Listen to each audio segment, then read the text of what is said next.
नमस्कार। तो आज बात करेंगे अंकिता भंडारी की। उसकी उम्र थी महज 19 साल। उत्तराखंड की रहने वाली थी। उत्तराखंड में गांव था जिसका नाम था श्रीकूट। इस गांव की रहने वाली थी।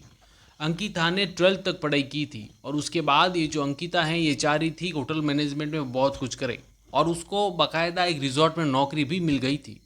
लेकिन फिर अचानक एक दिन वो रहस्यमय तरीके से उस रिजॉर्ट से गायब हो जाती है। और मज़े की बात तो ये है कि जो उसको उस रिजॉर्ट से गायब करता है वही थाने में जाकर के एफआईआर दर्ज करवा देता है कि अंकिता काफ़ी दिनों से गायब है। और वापस उनके माता पिता को अंकिता को न्याय दिलाने के लिए काफ़ी मशक्क़त करनी पड़ती है। तो आज की कहानी यही है, बने रहिएगा हमारे चैनल कहानी 24 पर। अंकिता भंडारी, उसकी उम्र तकरीबन 19 साल, उत्तराखंड के श्रीकुट गांव की रहने वाली। 12th तक उसने पढ़ाई की, पढ़ाई में काफ़ी होशियार, तकरीबन 80+ मार्किंग से उसने है जो परसेंटेज से उसने जो 12th किया। उसके बाद उसकी ख्वाहिश थी कि वो होटल मैनेजमेंट के क्षेत्र में कुछ करे, तो उसके घर वालों ने होटल मैनेजमेंट का जो डिप्लोमा करवाया। ये जो अंकिता हैं उसके फादर हैं वो सिक्योरिटी गार्ड की नौकरी कर रहे थे। तो घर की आर्थिक स्थिति कोई ज़्यादा खास अच्छी थी नहीं। अब जो ही अंकिता ने होटल मैनेजमेंट का डिप्लोमा किया, ये वो समय था जब देश और दुनिया में कोरोना चारों तरफ आ चुका था। लोगों में काफ़ी दहशत थी, लोग घरों के अंदर थे और जिन लोगों की नौकरियां थी उनकी नौकरियां भी छूट रही थी। इसी दरमियान जो अंकिता के पिताजी हैं उनकी नौकरी छूट गई। वो सिक्योरिटी गार्ड का काम कर रहे थे, अब वो नहीं कर रहे। अंकिता भी घर पे थी, काफ़ी परेशान थी। वो चाह रही थी कि मेरी उम्र 19 वर्ष हो चुकी है और मैं मेरे जीवन में कुछ करना चाहती हूँ अपने और अपने परिवार के लिए। लेकिन वो करे तो करे कैसे, घर के अंदर कैद जो थी। इसी घर के अंदर कैद रहते हुए अंकिता जो है वो मोबाइल यूज़ कर रही थी। उसी मोबाइल में है जो उसकी दोस्ती हो जाती है इंस्टाग्राम के थ्रू एक लड़के से जिसका नाम होता है पुष्प।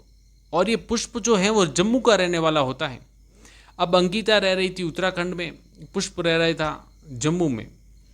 तो इन दोनों के बीच में शुरू में कुछ चैट होती है, उसके बाद धीरे धीरे इनकी मित्रता है वो आगे बढ़ती है।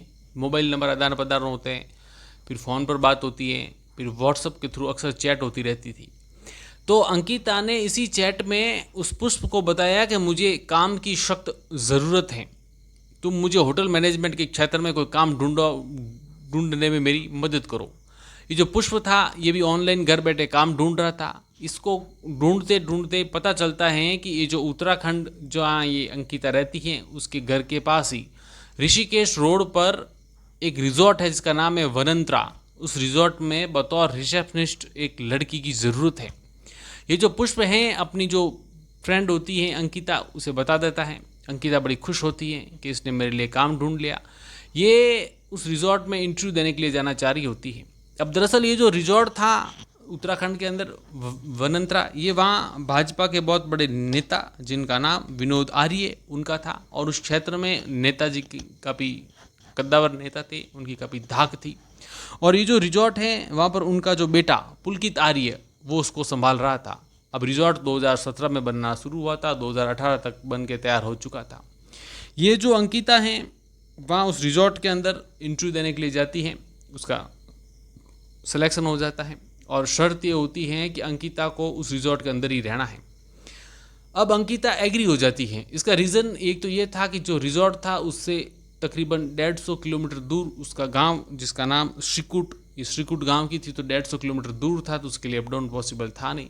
दूसरा ये रिजॉर्ट जो है वो मेन जो सिटी थी, मुख्य जो सड़क थी, वहाँ से भी तकरीबन 8 से 10 किलोमीटर अंदर जंगल में था। तो बाकी का स्टाफ है वो रिजॉर्ट में रह रहा था, तो अंकिता भी उसके लिए एग्री हो गई। अब 8 अगस्त 2018 इस दिन अंकिता अपनी जीवन की पहली नौकरी ज्वाइन करने के लिए वनंत्रा रिजॉर्ट में गई थी। उसके पिता उसको वहाँ छोड़ करके आए थे और जो उसके पिता हैं उन्होंने पुलकित को बताया भी था कि जो मेरी पुत्री हैं ये जीवन में पहली बार घर से बाहर निकली हैं, कभी घर से बाहर निकली नहीं है और उसकी ज़िंदगी का ये पहला जॉब है, तो तुम उसका ख्याल रखना। तो बताते हैं कि पुलकित ने उसे आश्वासन भी दिया कि मैं उसे अपनी बहन की तरह रखूँगा, आप फिक्र ना करें, यहाँ पर बाकी का स्टाफ भी रहता है, ये भी हमारे साथ रहेगी। वहाँ पर ये जो अंकिता हैं 1 महीने तक आराम से नौकरी करती हैं, बड़ी खुश थी। अब तकरीबन 1 महीना हो चुका था। अंकिता को ज्यों ज्यों वक्त मिलता था ये फ़ोन पर अपना जो मित्र है पुष्प उससे हर रोज़ बात किया करती थी, कभी चैट किया करती थी। अपने हर दिन की पूरी बात वो अपने मित्र पुष्प को बताया करती थी। 18 सितंबर एक महीना हो चुका था तकरीबन नौकरी करते हुए। इस दिन अंकिता का मूड कुछ ठीक नहीं था। उस रिजॉर्ट के रसोइयों ने जो दोपहर के समय देखा तो उसने देखा कि अंकिता का मूड ठीक नहीं है, वो कुछ उखड़ी सी है। और ये जो रिजॉर्ट का जो मालिक है पुलकित, उससे उसके साथ झगड़ा भी हो रहा था। तो ये कुछ समझ नहीं पा रहे थे, वक्त ऐसे ही बीता। तो शाम को 3 बजे के आसपास ये जो पुलकित होता है ये सोचता है कि क्यों ना अंकिता को कहीं घुमाने के लिए लेके जाएं, तो शायद उसका मूड थोड़ा ठीक हो जाएगा। इसलिए जो पुलकित एक बाइक और एक एक्टिवा, इनके ऊपर ही 4 लोग सवार होकर के जाते हैं, जिनमें एक के ऊपर ही अंकिता भी होती है और ये पुलकित स्वयं होता है, और बाकी उसके 2 होटल का जो रिजॉर्ट के जो स्टाफ के लोग होते हैं वो होते हैं। और ये रिजॉर्ट के हैं उसके पास ही में जो डैम होता है वहाँ जाते हैं, अंकिता को लेकर के जा रहे होते हैं। इस दरमियान ये जो अंकिता हैं वहाँ अपना जो मित्र है पुष्प, उसके साथ वो चैट भी कर रही होती है। अब ये लोग उसे लेके जाते हैं, उस डैम के पास रुकते हैं, वहाँ ये लोग शराब पार्टी करते हैं, शराब पी रहे होते हैं। अंकिता काफ़ी उस वक्त भी नाराज़ थी, काफ़ी उसका मूड अच्छा नहीं था, उखड़ा हुआ स्वभाव था, और अपनी सारी जो हालात परिस्थिति हैं वो दूर बैठे अपना जो मित्र है पुष्प उसको बता रही थी। उसके बाद ये जो पुलकित हैं उसका अंकिता के साथ एक बार फिर से झगड़ा होता है, और इसी झगड़े में ये लोग अंकिता को धक्का दे देते हैं और अंकिता गिर जाती हैं उस डैम के अंदर। और जब वो अंकिता डैम में गिरती हैं तो ये जो बाकी के तीनों लोग हैं वापस अपनी दोनों बाइक्स लेकर के रिजॉर्ट में आ जाते हैं। पूरी रात वहाँ पर ऐसे ही बीतती है। अगले दिन सवेरे ये जो पुलकित हैं वो उठ करके अपने थाने में चला जाता है और वहाँ जाकर के एक FIR दर्ज करवाता है। अब दरअसल ये बताता ये है कि मेरे यहाँ बतौर रिसेप्शनिस्ट एक काम करने वाली लड़की जिसका नाम अंकिता भंडारी था, ये 18 सितंबर को शाम को हमारे यहाँ ड्यूटी कर रही थी। उसके बाद ड्यूटी करने के बाद अपने कमरे में रोज़ की तरह सोने के लिए चली गई, और आज सुबह यानी 19 सितंबर को वापस ये ड्यूटी पर नहीं आई। तो हम लोगों ने उसको तलाश करने के लिए उस कमरे तक गए, वहाँ नॉक किया, किसी ने दरवाज़ा खोला नहीं। बाद में हमने लॉक तोड़ के देखा तो वह उसके अंदर नहीं थी, यानी वो कल रात से हमारे रिजॉर्ट से गायब है। अब पुलिस है जो FIR दर्ज कर देती है और उसकी तलाश में लग जाती है कि वनंद्रा रिजॉर्ट, वहाँ की रिसेप्शनिस्ट जिसका नाम अंकिता भंडारी रात को अचानक से गायब हो गई है। पुलिस उसको तलाश कर रही होती है।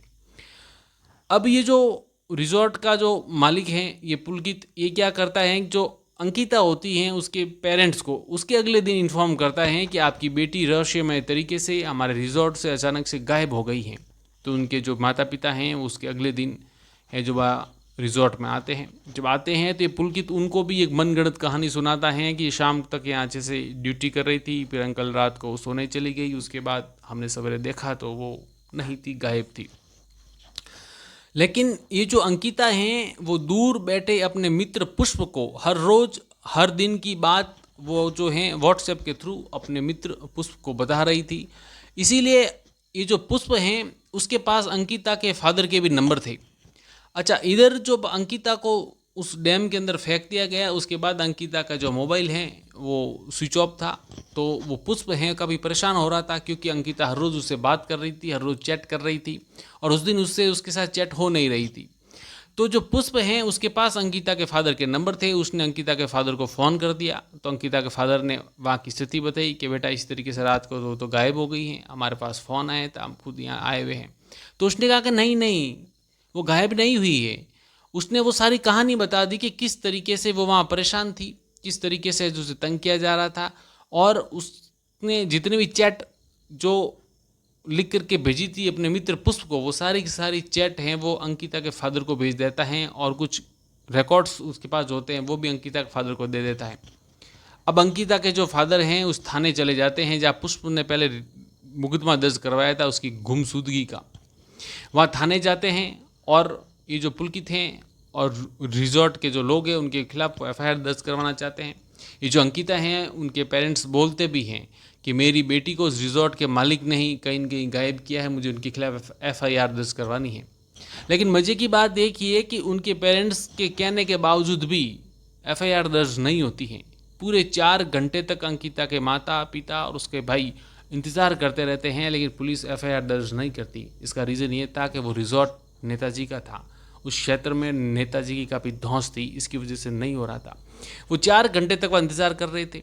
अब इस कहानी में ये हो गया आगे कि जो लोकल मीडिया है वहाँ का वो काफ़ी इंटरेस्ट लेने लग गया, ये मुद्दा काफ़ी हाईलाइट होने लग गया। इसके साथ नेताजी का नाम, क्योंकि वनंतरा उनका था तो उनका नाम उठने लग गया। फिर जो अंकित, उसका भी नाम आने लग गया, तो काफ़ी प्रेशर पड़ने लग गया। तो नेताजी स्वयं थाने में आ धमके। अब अंकिता के माता पिता ने देखा कि हम तो पिछले 4 घंटे से FIR दर्ज करवाने के लिए स्ट्रगल कर रहे हैं, ये हमारी सुन भी नहीं रहे हैं, और नेताजी आए हैं, उनकी आवाभगत में पूरा थाना लगा हुआ, पूरा महकमा उनके साथ है। तो उन्हें लगा कि शायद हमें न्याय मिलेगा नहीं। लेकिन इसी जो गेमा गेमी चल रही थी, इस दरमियान कुछ लोकल लोग थे, वो अंकिता के पिता जो थे, माता पिता थे, उनके पक्ष में आ गए। हल्का हल्का हंगामा बढ़ता देखा। तो इसी में से अंकिता के पिता को किसी ने राय दी कि आप यहाँ के DM साहब के साथ जाके आइए। तो अंकिता के पिता वहाँ के DM के पास पेश हो जाते हैं और पूरी कहानी बताते हैं, और वो चैट भी बताते हैं, और वो बताते हैं कि मुझे पूरा संदेह है कि मेरी पुत्री को गायब ये जो रिजॉर्ट का मालिक है उसी ने किया है। खैर, DM साहब की दखलंदाजी के बाद वो है जो FIR दर्ज हो जाती है। FIR जब दर्ज हो जाती हैं तो ये जो केस हैं वो कुछ बड़े न्यूज़पेपर में उठना शुरू हो जाता है, और लोकल, स्टेट और नेशनल स्तर पर ये न्यूज़ बन जाती है। अब जब एक केस उठता है, न्यूज़ बन जाती है, न्यूज़पेपर में आना शुरू हो जाता है, काफ़ी हंगामा होता है, क्योंकि नेताजी का रिजॉर्ट था, इतना बड़ा मुकदमा हो रहा था। तो पुलिस के ऊपर काफ़ी दबाव होता है। तो नतीजा होता है ये गिरफ्तार कर लेते हैं अंकित को, और होटल के जो 2 कर्मचारी जो गायब थे इनको गिरफ्तार करने के बाद जब पुलिस पूछताछ करती है तो शुरू में तो अंकित हैं जो सच्चाई बताता नहीं है, लेकिन बाद में, अब चूंकि जो उसका मित्र था पुष्प अंकिता का, उसने भी सारी कहानी बता दी थी। तो ये जो होटल स्टाफ का जो मालिक का जो बेटा है पुलकित, ये पुलकित बाद में पूरी कहानी बताता है।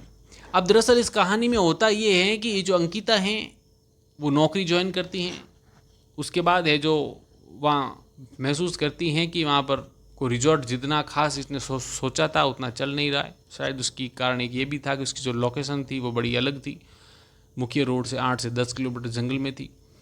तो जो पुलकित हैं वो स्वयं भी परेशान था कि रिजॉर्ट चल नहीं रहा है तो क्या किया जाए। तो वो है जो उसने सोचा कि शायद मेरे पिता का रिजॉर्ट है, ये इसी क्षेत्र में काफ़ी धौंस है, लोग यहाँ तक आएंगे नहीं। तो उसने जो उसके VIP जो ग्राहक आते हैं, उस रिजॉर्ट में ठहरते हैं, उनको एक्स्ट्रा सर्विस देने के लिए जो अंकिता है उसको प्रेशर बनाना शुरू कर दिया था। वो उसको बार बार बता रहा था कि जो मेरे VIP जो गेस्ट आते हैं तो उनके रूम में चली जाया कर, उन्हें है जो एक्स्ट्रा सर्विस दे दिया कर, उन्हें खुश कर लिया कर, मैं तुम्हें 10,000 रुपये एक्स्ट्रा दूंगा। और यही सारी जो चैट है, ये जो अंकिता है अपना मित्र पुष्प उसको लिख के भेजती थी। उसने पूरी सच्चाई बताई थी कि जो पुलकित है मुझे हर रोज़ परेशान कर रहा है, और इसका जो मैनेजर है ये भी परेशान कर रहा है। ये लोग चाह रहे हैं कि जो इनके जो कस्टमर आते हैं उनके कमरे में इनकी जो मैं है जो उन्हें एक्स्ट्रा सर्विस दूं, उसके कस्टमर को मैं खुश करूं, उसके एवज में मुझे 10,000 रुपये दे देंगे। पुलकित को लगता है कि ये मुझे 10,000 रुपये में खरीद लेगा। ये इसकी बहुत बड़ी गलतफहमी है। ये बाकायदा इसके वर्ड्स थे अंकिता के, जो उसने चैट करके अपने फ्रेंड पुष्प के पास भेजे थे। उसके अलावा अंकिता हैं जो फ़ोन पर बात करके भी सारी बात बताई थी। जिस रोज़ ये जो घटना हुई थी 18 तारीख को, उस रोज़ भी दोपहर में उसने फ़ोन करके बताया था अपने मित्र पुष्प को कि इसने मेरा ऊपर वाला जो कमरा है वो शिफ्ट कर दिया है नीचे वाले कमरे के पास, पुलकित के रूम के पास। मैं काफ़ी अनसेफ फील कर रही हूँ, काफ़ी डरी डरी सी रहती हूँ। ये लोग मुझ पर हर रोज़ है जो प्रेशर डालते हैं कि तुम्हें 10,000 रुपये एक्स्ट्रा दे दिए जाएंगे, हमारे कस्टमर जो आते हैं उनके ऊपर तुम है जो एक्स्ट्रा सर्विसेज दो, उन्हें खुश करो। लेकिन मैं चुप नहीं बैठूंगी। और शायद इसके चुप नहीं बैठने की वजह और विरोध की वजह से ये पुलकित है का इनके डर गया था। उसे लग रहा था कि यदि अंकिता बाहर चली गई और लोगों को बता दिया तो शायद मैं पकड़ा जाऊंगा, इसीलिए उसने इसको मुंह बंद करवाने के लिए उसे मार दिया। अब इधर जो अंकिता हैं जो पुलकित के निशान देने पर उस जो पास ही में डैम था वहाँ पुलिस गई, उसे ढूंढने की कोशिश की, लेकिन वहाँ है जो अंकिता शुरू में उसकी डेड बॉडी नहीं मिली। काफ़ी ढूंढने के बाद वो जो घटना स्थल है उससे तकरीबन 2 से 3 किलोमीटर दूर वो डेड बॉडी मिली। वो डैम में पानी के साथ बहते बहते दूर चली गई थी और दूर किसी झाड़ी में अटक गई थी। तो झाड़ी में अटकने की वजह से उसके जो घटना स्थल है वहाँ से 2 से 3 किलोमीटर दूर है जो उसकी डेड बॉडी मिली थी। दूसरा ये जो मुकदमा चल रहा था उसी दरमियान है जो आनन फानन में बुलडोज़र ला करके ये जो वनांतरा रिजॉर्ट है उसको गिरा दिया जाता है। तभी लोगों के द्वारा ये प्रश्न उठाया जाता है कि पुलिस ने उसे क्यों गिराया, शायद कोई एविडेंस मिलता, कोई सबूत मिलता। ये नेताजी के प्रेशर की वजह से नेता और उनके बच्चे को बचाने के लिए शायद ये कदम उठाया गया है, ऐसा लोगों ने कभी कयास लगाया और विरोध भी किया। अब उस केस का अपडेट ये है कि जो दोषी हैं उनको उम्र कैद की सज़ा हो चुकी है और इनके जो फादर हैं वो चाह रहे थे कि कम से कम मेरी बेटी के जो कातिल हैं, हत्यारे हैं, उन्हें मृत्युदंड तो होना ही चाहिए था, लेकिन वो हुआ नहीं है। अब इस केस के बारे में आपके क्या ख्याल हैं? आपको क्या लगता है कि जो अंकिता को जिस तरीके से उन्होंने एक्स्ट्रा सर्विस के एवज में मार दिया, उन हत्यारों को सजाए मौत होनी चाहिए थी या उम्र कैद होनी चाहिए थी? कमेंट सेक्शन खुला है। आपने कहानी को यहाँ तक सुन ही लिया है तो आपसे रिक्वेस्ट है कि जाने से पहले इस चैनल को सब्सक्राइब करना ना भूलें, वीडियो को लाइक करें और अपने फ्रेंड्स एंड फैमिली के साथ इसको शेयर ज़रूर कीजिएगा। इस कहानी के बारे में क्या ख्यालात है और आगे आप कौन सी कहानी सुनना चाहते हैं? कमेंट सेक्शन खुला है, दिल खोल करके आप कमेंट कीजिएगा। मिलते हैं इसी तरह की नई कहानी में, तब तक अपना ख्याल रखिएगा। शुक्रिया।